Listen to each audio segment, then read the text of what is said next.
नमस्कार विद्यार्थी मित्रांनो, लक्षदीप अकॅडमी तुमचं सर्वांचं सहर्ष स्वागत. मित्रांनो, आज आपल्याला महात्मा फुले हे समाजसुधारक आपल्याला बघायचे, जे परीक्षेच्या दृष्टिकोनातून खूप महत्त्वाचे. दरवर्षी महात्मा फुले यांच्यावर आपल्याला पेपरला प्रश्न येतो, त्याच्यामुळे काळजीने बघायचं, जास्त डीपमध्ये जायचं नाही. जे वारंवार प्रश्न विचारता त्याच्यावरच भर द्यायचं, त्याच्यावरच फोकस करायचं, कारण तेच येतं. इतिहास कधी बदलत नाही बाळांनो. काल पण तोच होता, आज पण तो आहे आणि उद्या पण तोच राहणार आहे. कधी चेंज होईल का?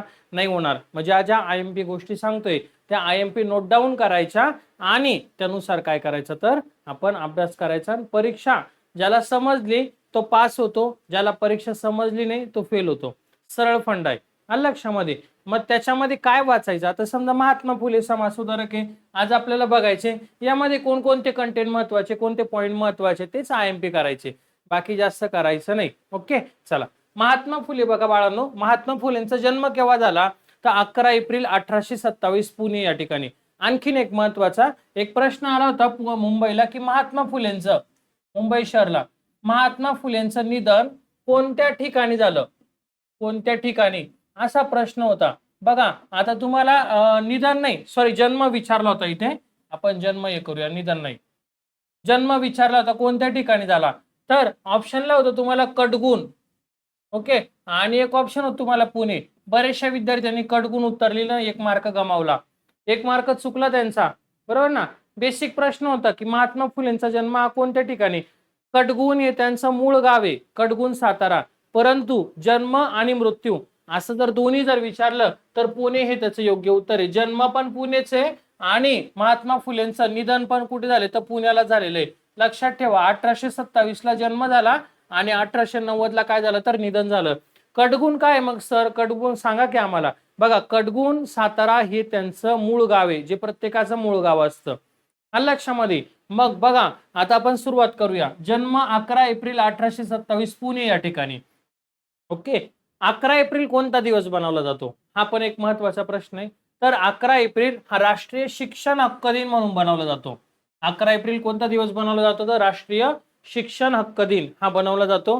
त्यांचं मूळ गाव कोणतं होतं? कडगुण सातारा, इतकंच सांगितलं. मूळ गाव विचारल्यास कडगुण सातारा. त्यांचं मूळ आडनाव काय होतं रे बाळांनो? आडनाव विचारता, गोरे हे आडनाव होतं. मग फुले का बरं? फुलांचा व्यवसाय करायचे म्हणून फुले आडनाव पडलं. सोपं आहे, बेसिक आहे, जास्त काही लॉजिक काही नाही याच्यामध्ये. महात्मा फुले फुलांचा व्यवसाय करायचे, त्यांचा पारंपरिक होता, त्याच्यामुळे त्यांचं आडनाव फुले पडलं. पण त्यांचं मूळ जे आडनाव विचारलं तर काय सांगणार? गोरे सांगायचं. ओके, मग आता मला सांगा, महात्मा फुलेंचं प्राथमिक शिक्षण हे कुठे झालं किंवा केव्हा झालं, असं विचारतील का नाही आपल्याला, बरोबर ना. तर महात्मा फुलेंचं प्राथमिक शिक्षण 1834 ते 1838 पंतोजींच्या शाळेत झालं. कोणाच्या शाळेमध्ये झालं? तर पंतोजींच्या शाळेमध्ये झालं महात्मा फुलेंचं प्राथमिक. म्हणजे जे काय आपण लहानपणीचे शिक्षण घेत असतो ना, ज्याला आपण प्राथमिक शिक्षण म्हणायचे तेव्हा. आता सिनियर KG, ज्युनियर KG, पहिली दुसरी म्हणता ना, तर त्यावेळी काय म्हणायचे? प्राथमिक शिक्षण. मग प्राथमिक शिक्षण म्हणजे सुरुवातीचं 1834 ते 1838 मध्ये पंतोजींच्या शाळेमध्ये शिकले, बरोबर. त्यानंतर बघा, 1840 मध्ये मात्र त्यांचा विवाह झाला. 13व्या वर्षी सावित्रीबाई फुले यांच्याशी विवाह झाला. सावित्रीबाई फुले, लक्षात ठेवा, त्यांचा विवाह कधी झाला? तर 1840 मध्ये वयाच्या 13व्या वर्षी झालाय. ओके, इथं आता याच्यामध्ये IMP काय तर बघा, जन्म, ठिकाण वगैरे, 11 एप्रिल हे या गोष्टी मेन आहे त्यांच्या, आणि मूळ गाव त्यांचं. हे 3 पॉईंट तुम्ही IMP करून घ्या. ओके, बघा पुढे बघा आता. 1848 रोजी, म्हणजे जी समाज कार्य करायचं होतं, जे समाजामध्ये परिवर्तन घडवायचं होतं, ज्यांना शिक्षण म्हणजे काय असतं, शिक्षणाचं महत्व पटवून द्यायचं होतं. मग याची सुरुवात कुठून झाली? महात्मा फुलेंची. तर एक प्रसंग आहे, तो प्रसंग त्यांनी काय तर तो इथं दिलेला आहे. बघा, 1848 रोजी पुण्यामध्ये त्यांनी ब्राह्मण मित्र होता त्यांच्या, त्या लग्नामध्ये वरातीमध्ये महात्मा फुलेंचा अपमान झाला. त्यांचा ब्राह्मण मित्र होता, त्यांच्या वरातीमध्ये गेले. वरातीमध्ये गेल्याच्या नंतर महात्मा फुलेंचा मात्र तिथं काय झाला? अपमान झाला. आणि त्या ठिकाणावर त्यांना सामाजिक सुधारणांकडे वळण्याचा त्यांनी निर्णय घेतला. बघा, तो प्रसंग घडला आणि त्यांनी ठरवलं की समाजामध्ये शिक्षण व्यवस्था सुधारली पाहिजे, आणि तिथनं त्यांनी त्यांचा डिसिजन घेतला आणि या सुधारणांकडे काय झालं तर ते वळले ते. ओके, चला पुढे बघा आता. आता मुलींची शाळा खूप महत्वाचं आहे. IMP पहिली मुलींची शाळा, दुसरी मुलींची अस्पृश्यांसाठी, बरोबर ना, हे सर्व आपल्याला बघायचंय. काय आहे तर पहिली मुलींची शाळा 1848 मध्ये बुधवार पेठ पुणे भिडेंच्या वाड्यामध्ये सुरू केली. कधी रे बाळा? 1848 ला. ही डेट विसरायची नाही आणि याला IMP करायचं. 1848 बुधवार पेठ पुणे, कुठं रे बाळा? भिडेंच्या वाड्यामध्ये सुरू केली त्यांनी. दुसरी शाळा कधी सुरू केली? दुसरी तर 1851 ला सुरू केली. लगेचच सुरू केली 3 वर्षांनी. 3 वर्षामध्ये दुसरी शाळा बुधवार पेठ चिपळूणकरांच्या वाड्यामध्ये बुधवार पेठ दुसरी शाळा. परत तिसरी शाळा कधी सुरू केली? 1851 ला. 1851 ला कुठं सुरू केली? रास्तापेठ.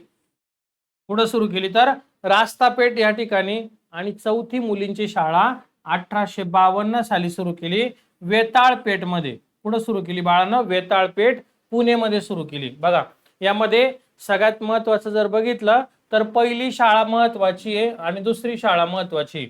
1848 बुधवार पेठ पुणे भिडेंच्या वाड्यात आणि दुसरी मात्र 1851 बुधवार पेठ चिपळूणकरांच्या वाड्यामध्ये. तिसरी शाळा 1851 रास्तापेठ पुणे. चौथी शाळा 1852 वेताळपेठ पुणे. ओके, शाळा सुरू करायची होती बरोबर ना, मुलींसाठी करायची. बघा त्या काळामध्ये 1800चा काळ आहे आणि तेव्हा मुलींसाठी स्त्रियांसाठी कोणतरी समाजसुधारक धडपड करतोय म्हणजे किती अभिमानाची गोष्ट आहे. त्यांना आपले लोक काय करायचे? मागं ओढायचे, त्रास द्यायचे, सावित्रीबाई फुलेंना मारायचे. म्हणजे किती विचारसरणी तेव्हा कशी असेल याच्यावरनं तुम्ही एक अंदाज लावू शकता. पण त्यांना शाळा सुरू करायची, कोणाकडून तरी प्रेरणा पाहिजे, कोणाकडून तरी प्रेरणा हवी का शाळा सुरू करायची, कोणत्या पद्धतीने जायचंय.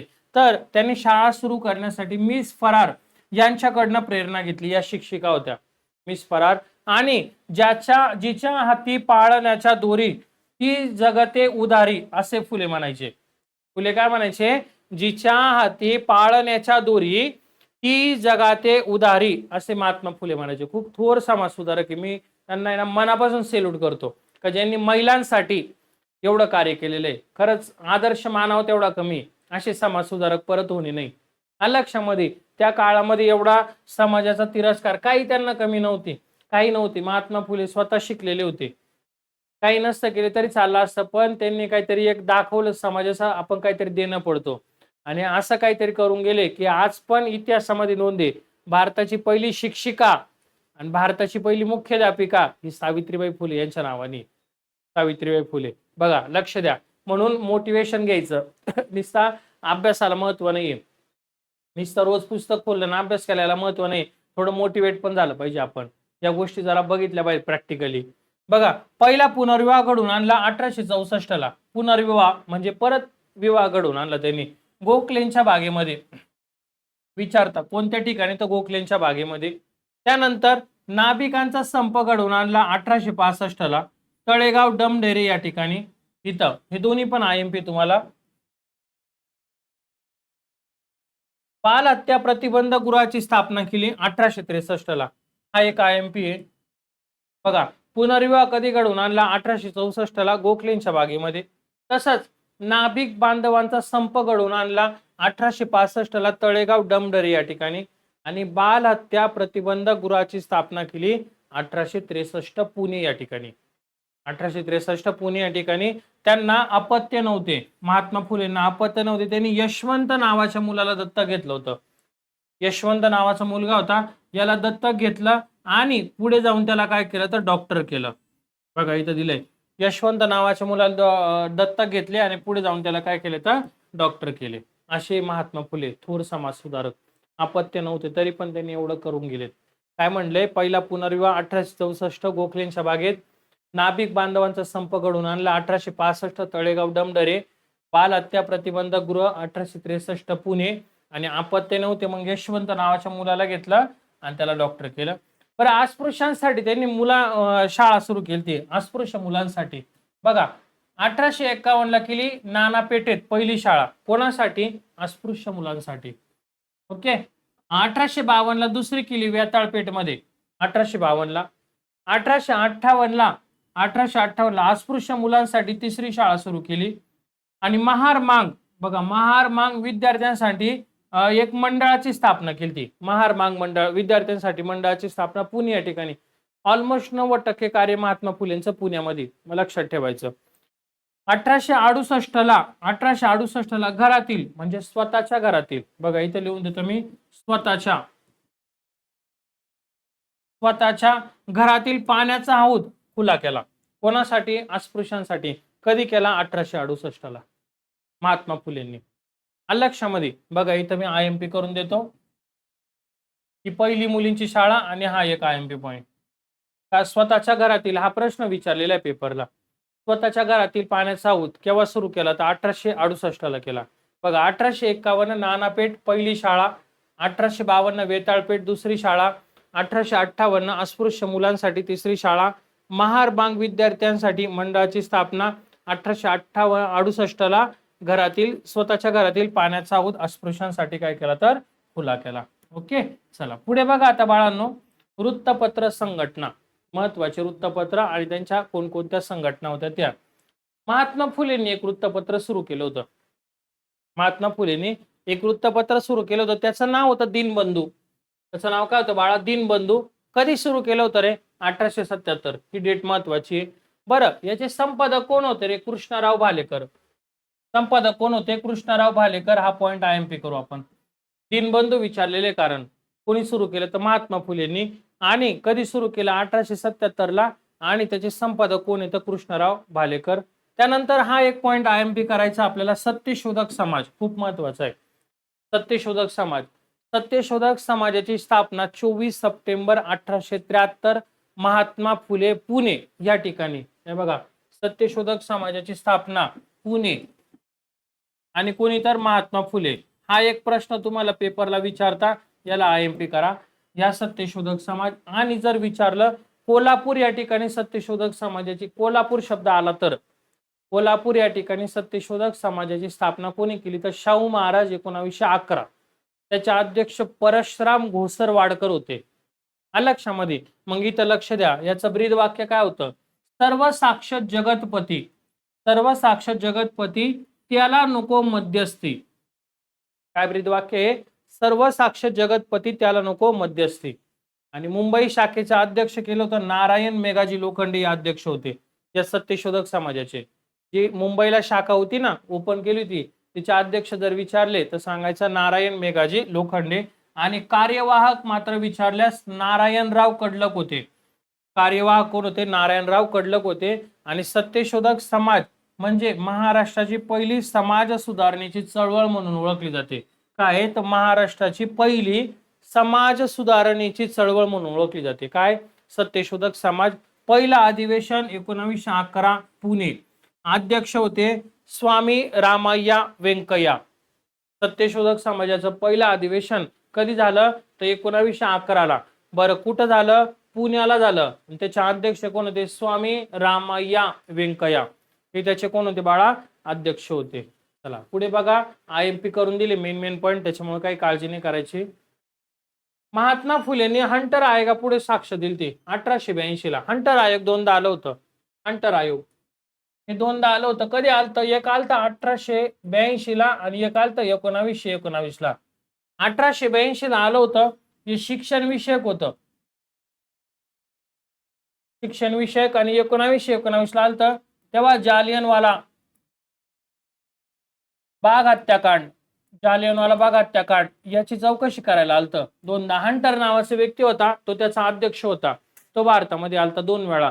मग महात्मा फुलेंनी साक्ष दिली ती. का बरं साक्ष दिली होती? म्हणजे काय साक्ष दिली ती? तर सरकारने शेतकऱ्यांकडून वसूल केलेल्या साऱ्यातून शिक्षणावर खर्च करावा. म्हणजे जे काय ब्रिटिश सरकार आहे, हे ब्रिटिश सरकार काय करते? शेतकऱ्यांकडून कर वसूल करते. बरं, कर वसूल केल्याच्या नंतर ठीक आहे, करा वसूल, काय आमचं म्हणणं नाही की नाही म्हणून केला पाहिजे, टॅक्स येतो. पण तो जो खर्च आहे ना, तो कोणावर हे करा? तर शिक्षणावर खर्च करा, अशी साक्ष दिली ती. कोणी? तर महात्मा फुलेंनी.